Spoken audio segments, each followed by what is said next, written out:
Today, we're diving into a proposal that sounds like it's straight out of a movie. The US government is seriously thinking about buying a piece of Intel, one of the original giants of Silicon Valley. Yeah, it's a move that really blurs the line between private business and national security. I mean, it's a pretty startling question, right? But reports suggest the Trump administration was in real discussions to take a direct financial stake in the chipmaker. And let's be clear, this is way more than just a loan or a grant. We're talking about a step towards what's essentially partial nationalization. So you have to be asking, how did things get this serious?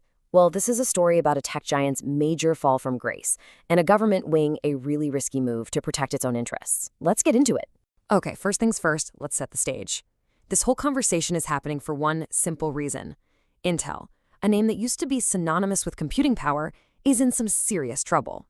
And the scale of this trouble is just staggering. In less than 2 years, the company that was once the undisputed king of the chip industry watched more than half of its market value just evaporate. For a company that big, that is a catastrophic loss. So what went wrong? Well, the heart of Intel's problem is in the hardest, most critical part of its business, the unbelievably complex process of actually making computer chips. You know, for years, Intel was the best in the world at this, no contest. But they lost that manufacturing edge to a huge rival, Taiwan's TSMC. And now, Intel is stuck in this desperate, incredibly expensive race just to try and catch up.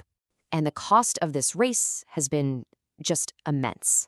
In only 3 years, Intel has burned through nearly $40 billion of its own money trying to close that technology gap. And that's not all.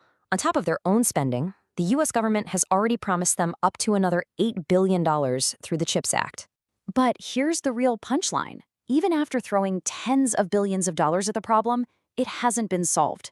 Key customers, the big players, still aren't convinced that Intel's newest manufacturing tech is truly competitive. And this is where the story pivots. It goes from being a corporate crisis to an urgent matter of national security. See, the US government isn't just worried about a company. It's worried about the country itself. This quote right here gets to the absolute heart of why the government is so involved.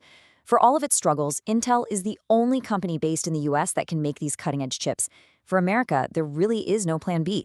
And this is exactly why having a champion on home turf is seen as so vital. Right now, the world's most advanced chips are almost all made in Taiwan, which is a huge geopolitical flashpoint. This creates a massive supply chain risk for companies we all know, like Apple and Nvidia, and a serious national security vulnerability for the United States. All of which brings us back to the proposed solution, a move that would be a radical escalation of government involvement in a private company. So what's really on the table here? It means the US government would become a part owner of Intel by taking what's called an equity stake. It goes from being just a supporter to an actual shareholder with a seat at the table. And you have to understand, this would be a fundamental shift.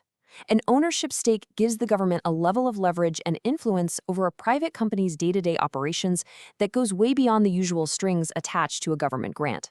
But, every big bet comes with big risks. And this attempt to solve one massive problem could accidentally create a whole cascade of new ones.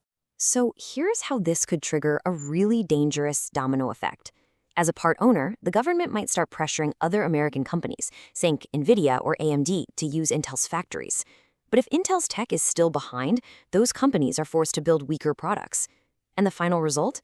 A less competitive American tech industry across the board. And that gets us to the central irony of this whole thing. In an effort to secure America's tech leadership by saving Intel, the government could end up weakening the entire US tech sector. It could undermine the very goal it was trying to achieve in the first place. And that leaves us with one final critical question. To save a single American champion, is the US risking its entire technological edge? It's a massive gamble that pits the fate of one company against the health of an entire industry. And that is definitely something worth thinking about.